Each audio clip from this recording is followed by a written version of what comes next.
So in today's class, we're going to work around your midsection, specifically side bending and twisting, but we're going to look how that can be restricted by the way that the hips are working. So we will be starting lying down, but not for long, so don't get too comfortable. And check in when you lie down, how your head is presenting itself to the floor. So for a lot of us, our heads are sitting a little forward of our spine, which means that the upper back tends to get overly rotated forward with those muscles really pulled long in the back and then quite short in the front of the chest.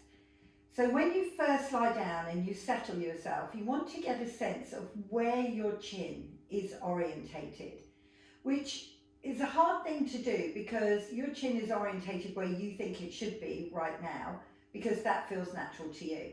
So tip your chin a little up toward the ceiling, down towards your chest, as if you're nodding yes. So the first thing you want to try and track is a straight line from the crown of your head to your hairline, which sounds obvious, but if you've ever had a whiplash or you have one eye that works quite differently from the other eye, it's very common to realize that actually what you're doing is carrying more weight to one side of the head than the other, and that straight line is a little off center. So you're just going to play to see what you can get. Now the ideal would be in rest that the chin comes a little more down towards the chest, but comfortably without you having to strain neck muscles to get there.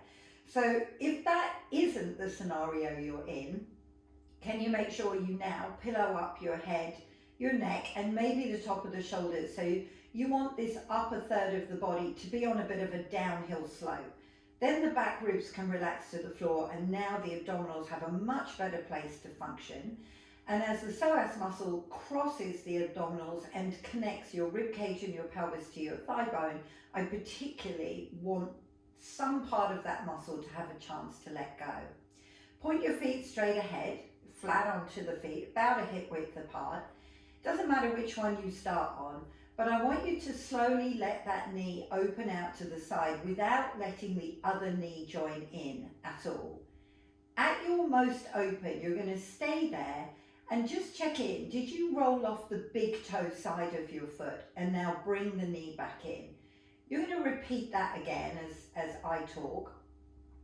So what I want you to play with is where can you open and close this leg without feeling that you're rolling onto the baby toe side of your foot. There's definitely going to be a pull on that big toe side. You might notice how your foot feels like it's arching more as the knee opens and then flattening down.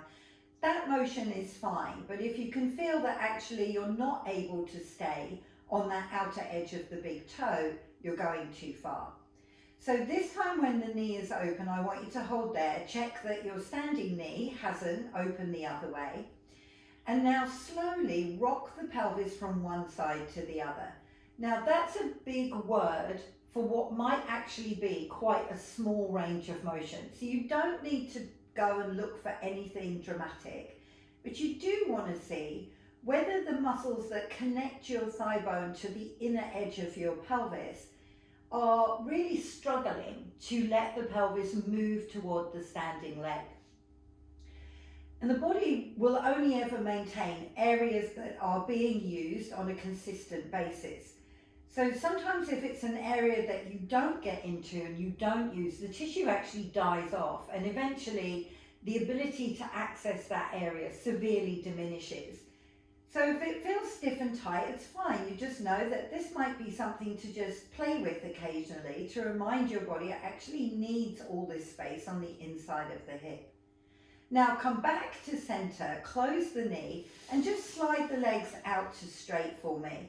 Notice if there's a difference on the leg you've worked on, if it feels longer to you, if you've got more space between the rib and the pelvis. And then let's come back and see if we can work the magic on the other side. So knees hip width, feet facing forward. As you open the knee, remember the standing knee doesn't get to come with you, and close it back in. And of course, the wonderful thing when you've done one leg is you have something to compare and contrast it to. So as that knee opens to the side, check in with how the inner edge of this foot manages the situation. Remind yourself you should feel a reaction in the arch of your foot. There should be a lift as the leg opens and as it closes. But a lift is different to you rolling the foot from one side to the other. So the next time the knee is open and you've checked the standing knee to the ceiling, rock the pelvis back toward the standing leg, toward the open leg. And just notice, how does it feel on this side? Is it a little easier to get the motion of creating a twist away from that opening leg towards it? Is this the side that feels stiffer, a little more restricted? Okay, one more time. And then close the leg up. Now you choose which leg you want to slide out to straight. And then without using your hands, bring the bent knee leg to you. Really pay attention to not using your hands, but you're going to think of that knee traveling beyond your shoulder. Think might be the operative word here, but I want the leg and the hip joint and the pelvis to really do the work of pulling this leg in, so the muscles are really active. And then pause there for a moment, make sure your shoulders relax. One thing I have noticed when people do this is they'll often tip the chin to the ceiling and shorten up the neck to pull the leg in. So just check in with that. Can you let your neck go comfortable? And then on your straight leg, start to turn the leg outward and inward to whatever is available to you. And then find me a middle ground, so kneecap and toes to the ceiling. Can you think about rolling the pelvis backward and forward here? And just like the previous movement, the move itself might be very small, and that doesn't matter. You're just trying to see, can you feel something of a weight shift from the joint of the two bum cheeks towards the top of the pelvis? And just like you did on the back of your head, do you have a sense of being more into one side than the other, or does it really feel like you're coming up and down the middle of the pelvis? Okay, let that release, let your bent knee go all the way out to straight, and you might notice that bent knee side is again presenting as longer. I promise I'm going to balance you up. So then slide your left leg in, and without your hands, see where it will come to. So how is this leg at bringing itself in? So I know on this left side, this is the side I have to be careful not to shorten up my neck and stick my chin to the ceiling, because this side finds it a little bit harder to do the movement. So remember, you don't have to make the two sides the same. You're just trying to see what this leg can give you as it pulls in. And then once you've found whatever the maximum is on the straight leg, rolling out, rolling in. And that's really just that you might have had a compensation of pulling this knee in by turning the other leg out or in. So we're just going to see if we can iron that out and then bring the leg back to a middle ground. Then from here, you're going to see if you can deepen the knee in towards you and play with rocking the pelvis backward and forward, seeing what's available to you there, knowing that the straight leg now should have the kneecap and toes pointing to the ceiling. And on this side, I can definitely feel the desire to sit over into the left side rather than work through the middle of the pelvis. So I'm going to play with that. You might be playing with something else. And then let it release and let that leg go out to straight. So from here, you're going to come up to sitting however you want to do that. Now the seated movements are a lot of work, I'm not going to lie. You may find it easier to sit up onto a block or a thick cookery book, or just roll up your mat underneath you, whatever you need to do. So you're going to see if you can turn the soles of the feet towards each other. Now here's the thing, they don't have to touch at all, and nearly always people will do this. They'll grab the ankles and pull the feet in. So just go ahead and do it for me without causing yourself any knee injury. And just now, try to get back onto your sit bones. So can you feel how hard it is to pull those two front corner bones forward? Having the legs this close for most of us means that we have to sit back on the pelvis. So that would not be the place I want you to work on. You let the legs slip away and you see if you can find a place that you can get right up on the sit bones. So if this is not doable for you, we could take one leg out to straight and leave the other leg in this slightly turned out position. And of course you can make that more open. So I would say if you're going to do one leg straight, can you leave the right knee bent for me and make sure that the left leg is the one that's straight? Okay, so you're rolled forward onto your sit bones. You're going to take your right hand to the right and then roll onto that right bum cheek as much as you possibly can. So the right knee gets close to the floor. It doesn't have to get down if it won't. The left hand could sit on the inside of the shin or the thigh or the knee, providing you're not going to push down on your knee.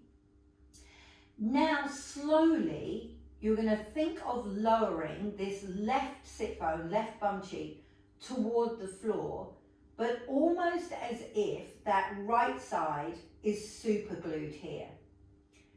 So we really want to encourage the tissue to let go to see if it can stretch. And of course, for all of us, there'll be so far you can go and then you're kind of done with it and you come back onto both sit bones. Okay, we're going to do that 3 more times. So you tip over to the right side, encourage the right leg to stay down, and then begin to think of that left bum cheek working its way back toward the floor. And when there's no more working its way back, roll back onto both. 2 more times.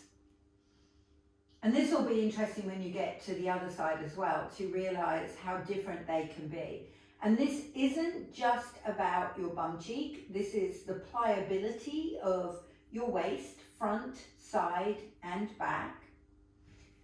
Okay, so from there, we're going to change to the other side. So if you've been doing one straight leg, swap over, make sure the left one is bent in some way. Left hand comes down to the side. Lean into that left side. And then again, your hand just anywhere that's comfortable for you. And then start to let that right bum cheek down. So I'm not really pushing and forcing. I'm using my hand more just to track that the leg isn't coming away from the floor until I'm really ready to sit back over onto that right side. Tip into it. And of course you can go at your own pace here. But maybe begin to notice how different it can be on one side to the other. Whether on this side you can feel that yield of the lower back, side of the waist, front of the abdominals, whether the other side actually gave you that sensation, this side doesn't feel like it's quite so easy going. And then we're just going to do 1 more time.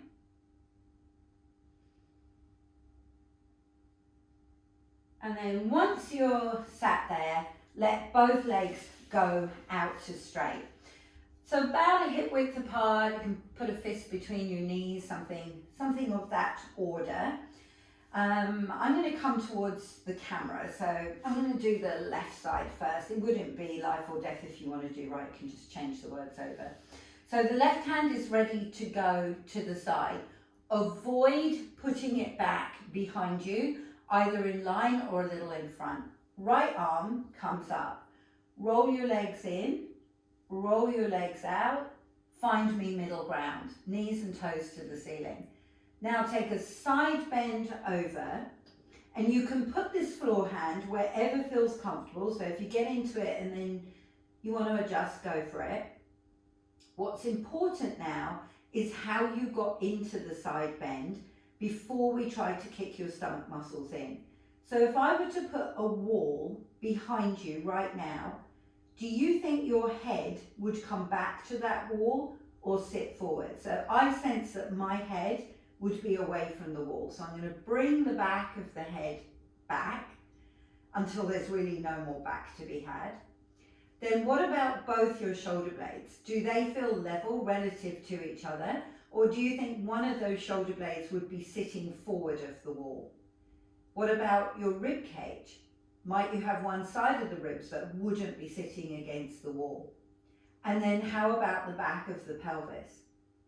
Then can you use your floor hand just to maybe help you sit back into the bum cheek of the side you're side bending away?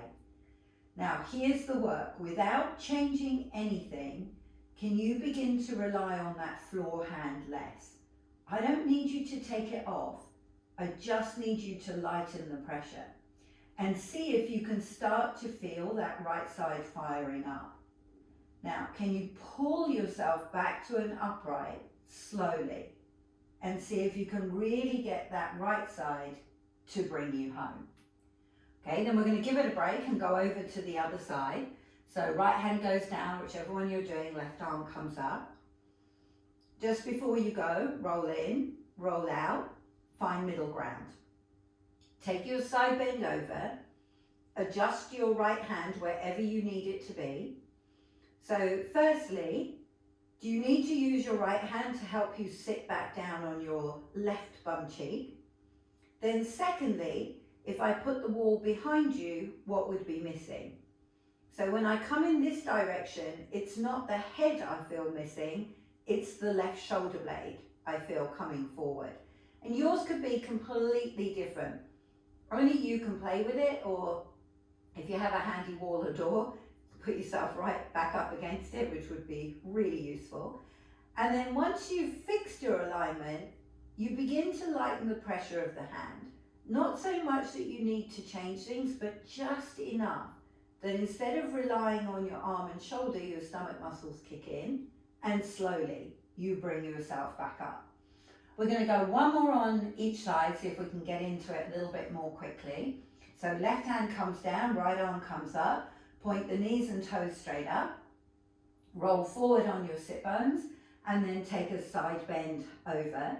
Anchor into that right bum cheek, fix whatever needs to go flat on the imaginary wall, and then begin to play with that left hand getting lighter and lighter. And then slowly upright yourself. 5, 4, 3, 2, and 1. Straight away to the other side, left arm comes up, and then take a side bend over. And then same thing here. Realign your upper body if that's necessary. Make sure you're on your sit bones, legs are parallel.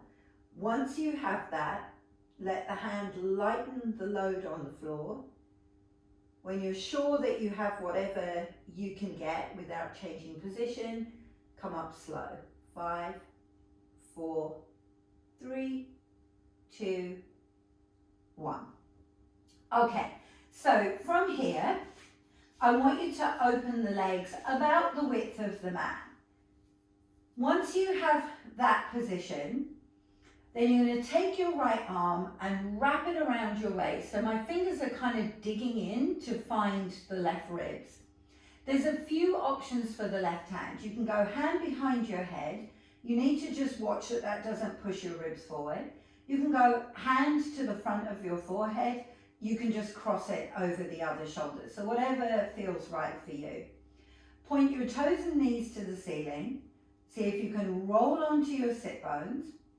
And then from here, start to take a twist to the right, with your fingers guiding the left side of your rib cage around to the right. And then come home. Now, as you repeat that, I want you to pay close attention to your legs, because what we don't want is your pelvis moving. So notice if a leg rolls in, rolls out, whether a leg shifts past the other one, whether you sit more on one sit bone than the other. When your neck's back to center, pause for a moment. Put your back up against that imaginary wall, and then almost, this is a horrible visual, like you could drive a stake straight down through the middle of you. When you twist to the right, we're really trying to track the left ribs. And when a side is restricted, this is what I tend to see. That people begin to lean off into one side, or they begin to bow forward. So even in the twist, can you imagine a flat board against your back and notice whether you're leaning off to one side and then come home. Okay, pause if you need to, just go back for a moment, go on your elbows, roll your legs in and out. I know sometimes hip joints get really gnarly when they're asked to sit in that position for a period of time, and then come back and up. Just remind yourself you can sit up onto something, block, rolled up towel, mat, grab a chair, sit astride it, whatever works for you. So left arm wraps around your rib cage, right hand wherever you want, back of the head, forehead, cross your chest. Set your legs to a parallel position so that open the width of the mat, knees and toes up, and then start to take that twist to the left. Now let your fingers feel your ribs, because what you're trying to sense is the moment that the ribs cannot turn any further, and then let yourself untwist. And often this will make it very clear to you which side turns more easily than the other. Look for breath holding, should have said that on the other side. But we're not interested in any other structures helping out. So the legs don't get to move, and ideally you're spinning around the axis of your spine. Okay, once you are done with that, again, go back for a moment and roll the legs in and out. We're going to take a break from that position and we'll come back to it just one more time. Turn to lie on one side. Use either the back edge of the mat, or if like you have a line down the middle of your mat, use the line to get yourself as close to straight as you can. So you have options here. I'm very comfortable with my head resting on this bottom arm, but if I wasn't, I would jack some pillows up here and extend the bottom arm through. So once you have whatever you have, it's too cold not to wear a jumper, but it's really not the ideal thing for a mic. I'm going to try and tuck that underneath me. Okay, so the thing we want is the pelvis stacked up, one bone on top of the other.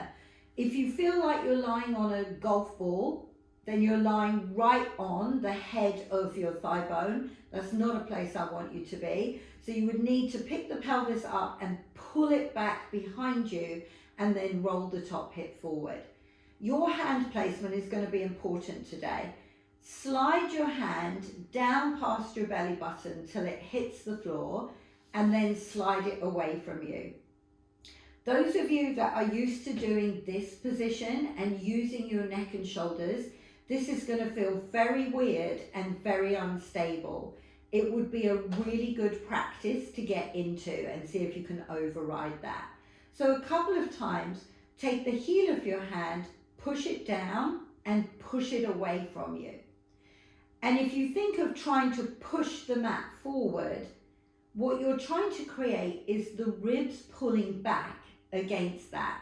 So that the abdominals again come back to this place where they're ready to efficiently work. So the next time you have your arm pushing away, make your top leg a little bit longer, let it release. Little bit longer, let it release.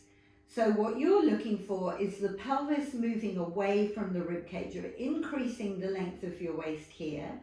Underneath you, the waist muscles feel like they're waking up and doing something. However, you're not looking for the ribs underneath you to be doing anything. So the next time that leg is away, bring it up to hip height. So remember that's the side of the thigh level with the side of the pelvis. Now flex your foot, swing the leg forward, point your foot, swing back. Flex forward, swing back. Flex forward, swing back. Guess who forgot to wash her feet after walking in the woods? I never remember until I see my feet.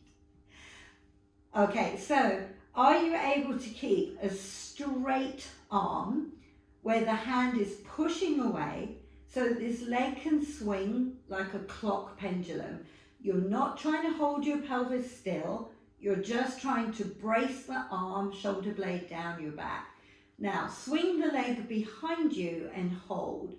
Send the foot into a soft point, And you could think of that thigh bone reaching out of the hip socket. You could think of the pelvis moving away from the ribs, but you shouldn't be thinking about your back arching or the ribs pushing forward. Leg does a little up, lower, up, lower. See how small it is? Because right now, I don't want to kick my pelvis towards the rib cage. I don't want to use my waist to lift my leg. I want my leg to lift my leg. Okay, last two. Last one. Now hold there, swing the leg forward, flex your foot. Same thing, tiny lift, lower, lift, lower. Use your hand, push the floor away. Don't use your shoulder hunching to your ear. If you think you're tucking your butt under, undo that. Last one. And then close the leg back. Now I'm going to give you two options here. So bring your top leg up, hold it there, take the leg a little forward, come down to find the big toe of the bottom foot, slide the length of that foot till you come off the heel, pick the leg up, forward, down, slide along your foot, and then reverse that, using your foot as your guide to where this leg is going. Okay, so if you have any SI joint problems, any low back issues, pause your leg for a moment. That's the version I would recommend staying with. If you don't, pick up both legs and move them forward slightly, like a 45-degree angle. Bring your top leg to hip height. Kick the leg forward, up to the ceiling, back behind you and down. Big, big circles where you are not holding on to any part of you apart from your head being relaxed, your arm pushing the floor away so you don't fall over. Now reverse it, kick the leg back, up and around. But we want the waist muscles to really have to stretch and work here. Great, and then close the legs down. We're going to flip straight to the other side. So one beautiful straight line. Doing whatever is best for your head, neck and shoulders. Particularly if this hand position feels a bit foreign to you. It certainly did to me when I first started doing it, but it does definitely get better with time. So once you're in situ, top leg lengthens, releases, lengthens, releases. Can you find the subtlety that your ribs are not being dragged off the floor, but that underneath side of your waist is active? Now send the leg away from you, bring it up to hip height, and then start to kick it forward and back, forward and back. This is where I need like a film crew, isn't it? That can edit out my feet and make them look all dainty and lovely. Okay, so this clock pendulum movement with the arm working like crazy to steady you. Nice. And then close the legs back together. Swung one forward, that was a bit naughty. So bring the top leg up, swing it back behind you and hold it there. The leg, little lift, lower, lift, lower. So you definitely want to check that this hip bone stayed over this one. This is going to be different for all of you, but as a former rib thruster, I know this position would have taken me in my lower back. So make sure the hand pushes the ribs back, and you might need to couple that with tucking your tail under to get out of your lower back. Now swing the leg forward, little lift, lower, and in this position you don't want your bum tucked under. So how forward you come is up to you. Last one, and close the legs together. Bring them forward. Now remember, don't bring them forward if you're going to do the small ones. You can stay right where you are. Otherwise, bring them forward and we'll go straight into the big. So from here, bring your leg up, swing it forward, up, back, and around. Remember, if you're doing the small circles, you're tracing that bottom foot. With the big ones, you're not trying to hold the pelvis still. Now reverse it. Ooh, the back up and around feels like a lot of work today. Last one. Good job. Okay, and then flip over onto your stomach and let both legs go out like 2 train tracks behind you.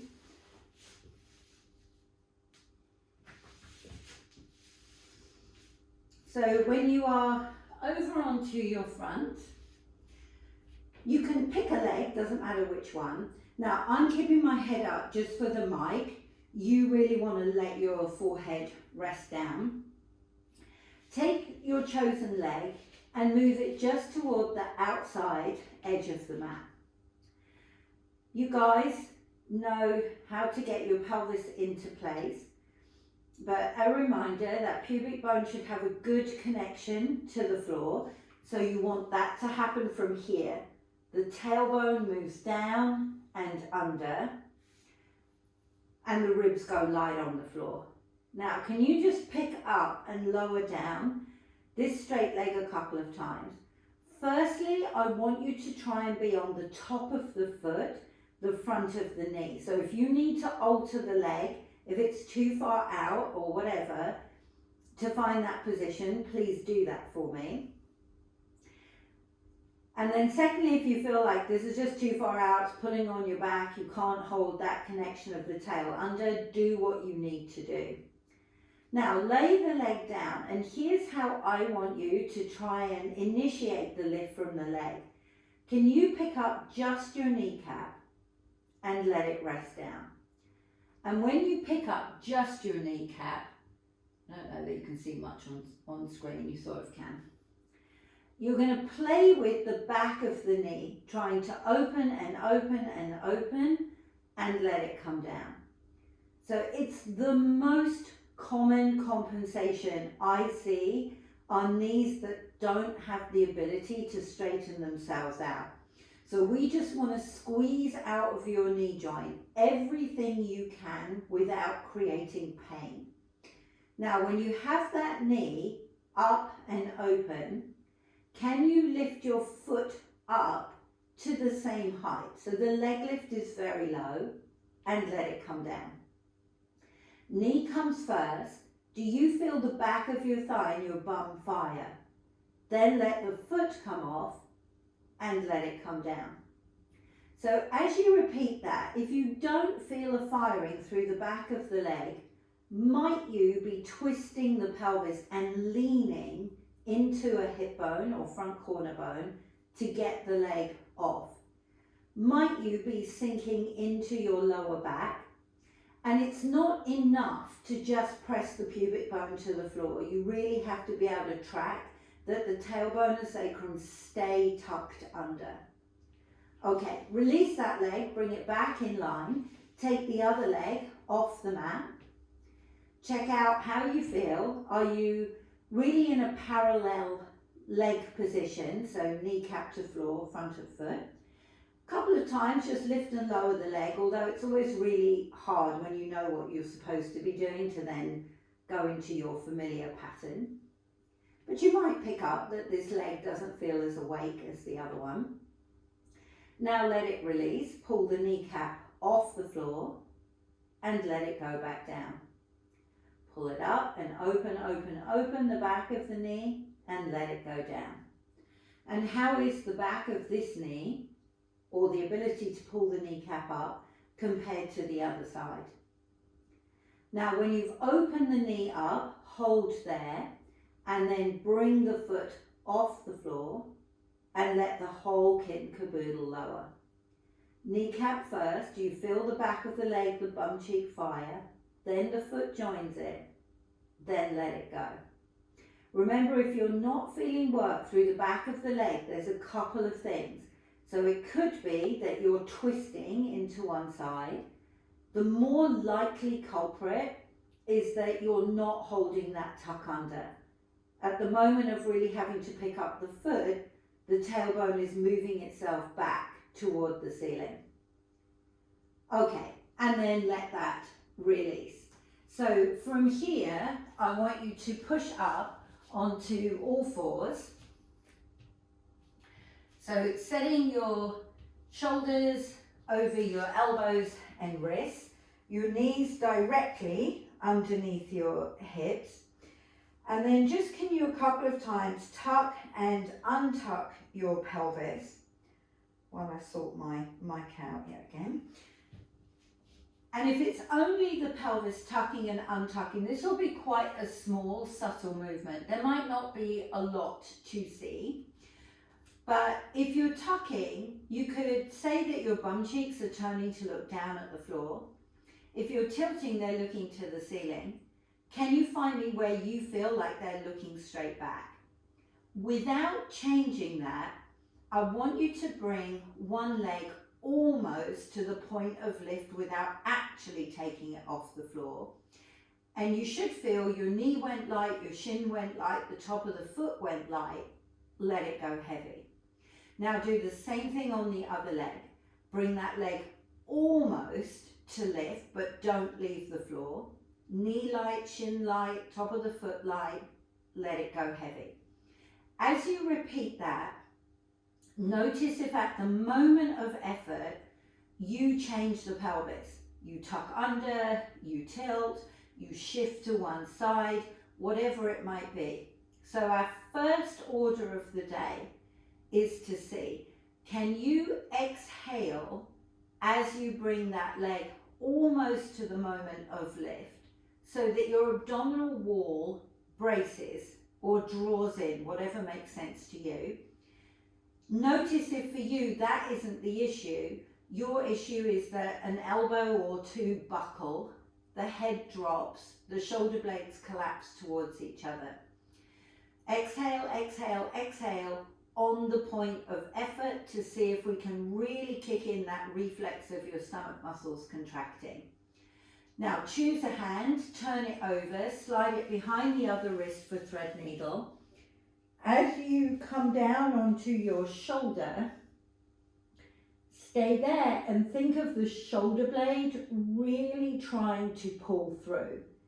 Then can you see how I've dropped into the small of my back?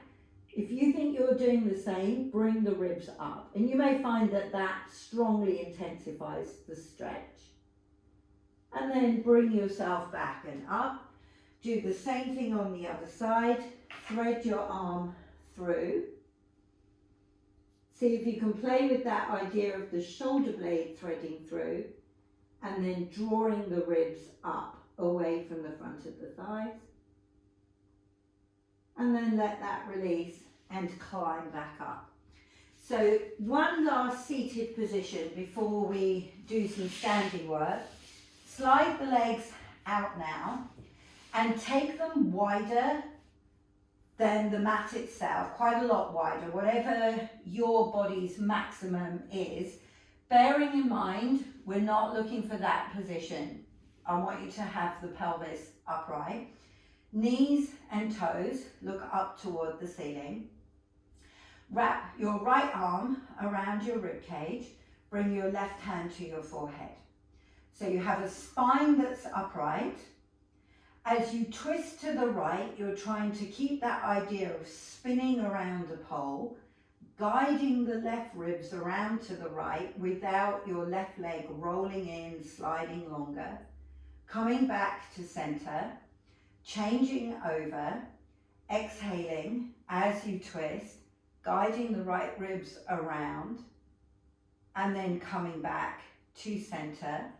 Pause there, take your right hand toward the floor, left arm comes up. Take a side bend over. Use your hand to sit back on the left side, square your body up. If you can, take the right hand off the floor. If you can't, just lighten it and come back up. 5, 4, 3, 2, 1. Change the hands over. Deep side bend. Anchor back into that right bum cheek. Square your body against the imaginary wall. Either the hand comes off or goes light and you climb up. 5, 4, 3, 2, 1, and let it release. Okay, so from here come up onto your knees.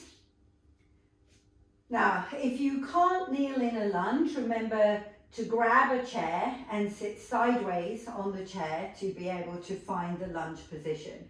So the right leg comes forward, the left toes tuck under, this 90-degree angle here, and technically another 90-degree angle at the ankle and the foot. The goal here is to get the tailbone down and under, which should start to open up this hip and thigh. Keeping the tuck under, can you bring the pelvis forward any bit more? The answer might be no, but you're trying. Once you have that, hands on hips, do you feel level here? What might you need to do to find level? Then from here, bring your hands into a prayer. As you turn to the right, you're tuning into the left ribs, and you're looking for that moment when the rib bones cannot turn themselves right anymore. In that moment, notice if you let go of the tuck and the pull forward of the pelvis. Notice if you've leant a little into one side and then come back. I want you to do that again. Take a breath in. Exhale all your air as you twist. Your mind's eye follows the left ribs as they come round. Tail is under, pubic bone is pulling forward. And then inhale to release. Relax the back foot, bring the right knee underneath you. Take the left leg, step it forward. That wasn't a very tidy transition, was it? And then tuck the back toes under. Okay, so once you are here, tuck the tail, pull the pelvis forward, whatever your body can give you. Check level across the hip bones. And then once you're into that place, hands come to prayer. So from here, as you turn to the left, track the right ribs. At what point do those ribs want to stop turning? And then come back to center. So if you were to drop that pole through your body, are you able to really rotate on the axis of that pole? Good. So from here, you're going to bow forward over your front leg and straighten out the back one. Now, as you look at the back foot, can you turn that foot and pivot it? So it's flat to the floor, the foot somewhat angled out, whatever's comfortable for you. Now, to get out of this position, I don't want you to throw your head up. Come up on your fingertips and see if you can drop your tailbone down to round yourself up. And you could stand at the front of the mat and step the right leg back if you struggle to get up in the high lunge. You could do it on a chair. Make sure you're sitting side onto it. Now, once we're here, the front leg arm is going to go out, so it's the left one, palm up. Back leg arm is going to go out, palm out. Now, it's the back arm that potentially is going to find this more difficult if your rib cage struggles to turn right. So firstly, can you turn your hips a little to the front leg, little to the back leg? Doesn't need to be enormous, but you're trying to get a sense of how much can you turn to the back leg. So once you've found that, hold there. Check your front knee did not follow. It's still looking forward. Now from here, turn your belly button toward the back leg. Now turn your rib cage to the back leg. Turn your collarbones to the back leg, but keep your gaze over the front arm. From here, I want you to now straighten your front leg out, drop the back hand to the back leg, and bring the front arm up. Before we go any further, can you unlock your toes? Can you now slide your feet towards each other, and hopefully this backhand felt your leg muscles switch on. Now reach up and over, or up and back, whatever makes sense to you. The backhand lightly sliding down the back leg. Relax toe gripping, relax the front knee if it's locking out, and pull the feet towards each other. Now come out of it, let the arms release, and turn the front foot in the same direction as the back foot. Now I'm just going to turn around the other way to face the camera. So the first thing to do is line your feet up and not let one leg be stepped further forward or further back of the other one. And in this wide-legged position, I want you to begin to hinge the pelvis forward and hinge it back. Now, the hinge is a skill that is definitely worth mastering because I see many variations. What you want to see if you put yourself in front of a mirror is that you don't take off like this, with the head and the shoulders going first, or the lower back and the ribs dropping forward. It really should be the pelvis that goes over the top. And you're trying to find exactly the moment for you personally where the pelvis stops. Now, I think I'm reasonably flexible, but can you see how my spine is on this diagonal? But this is the position we did, sitting on the floor with the legs open wide. So you can see how that upright position could be so challenging and how easily you could compensate for it. Now let your arms go to the floor, and as if you're holding something, squeeze in. Nothing moves but your arms as you lift them forward and bring them down. If you're feeling it in your lower back, the ribs are definitely hanging forward. You need to come up and out, find a higher diagonal for me. The toes should not be gripping, but the feet need to push down into the floor. One more time. Now bring your hands back on your pelvis. That's the only joint, the hip joint, that moves to bring you up, because nothing else in your spine should have changed position. Okay, now heel toe your feet all the way in and turn to the front edge of the mat. So from here, bring your chin forward and down, start to roll down. If you're working on a chair, skip this part out.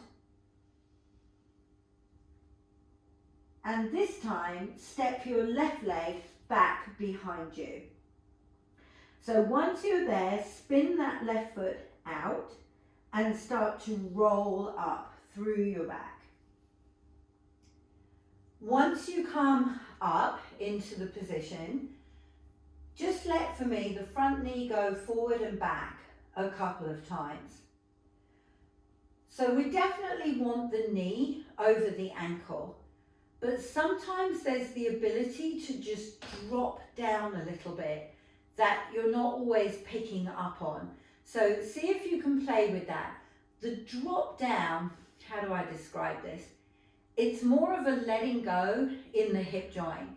So I could never get this initially, and my drop down always looked like that, like the knee going forward.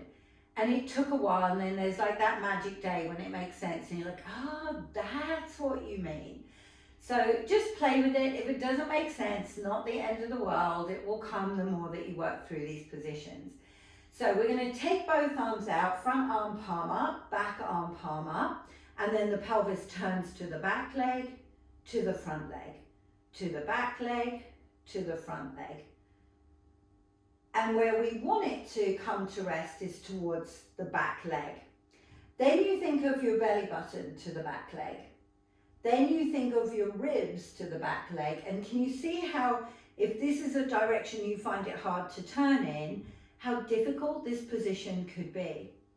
Now, once you're there, the arms reach forward and back. The gaze is firmly over the front arm, but the torso is turning towards that back leg.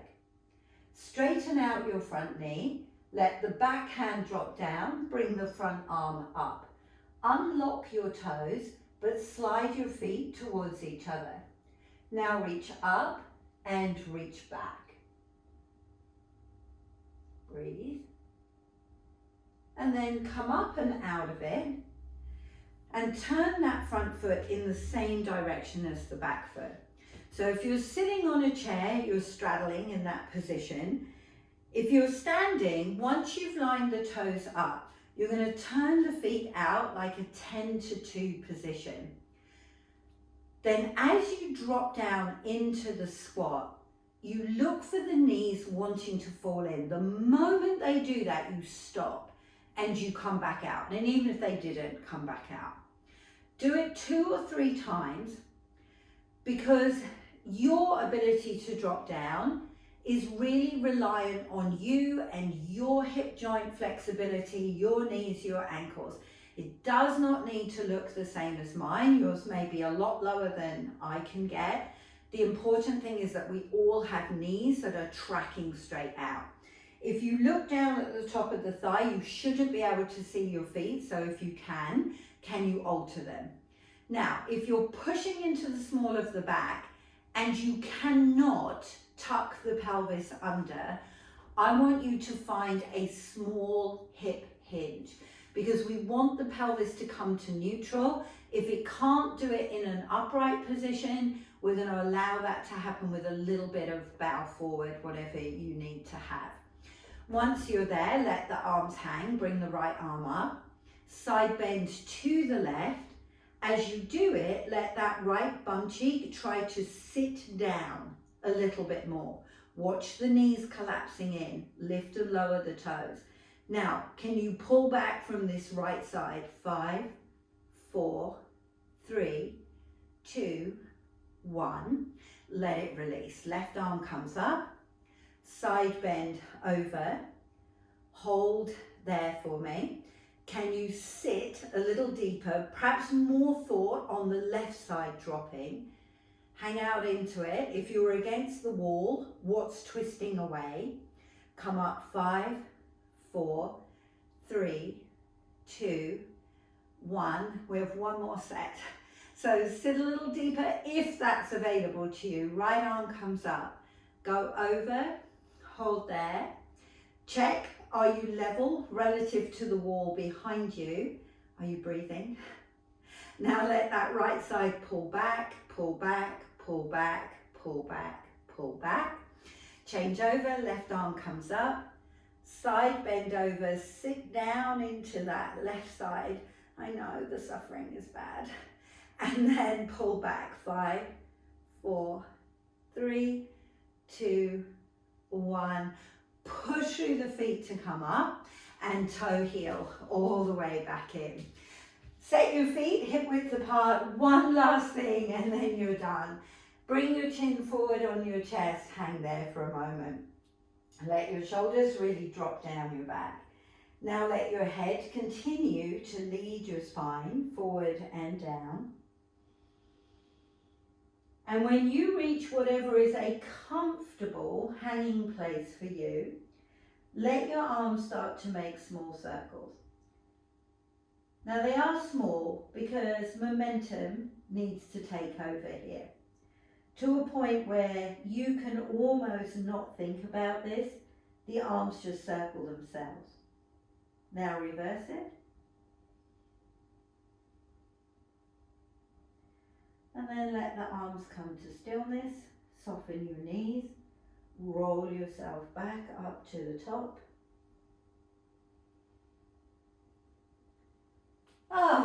And then you are done. If your legs feel a bit trembly and a bit shaky, you're in good company. I feel exactly the same way. But good job, well done. Your hips will really thank you for it.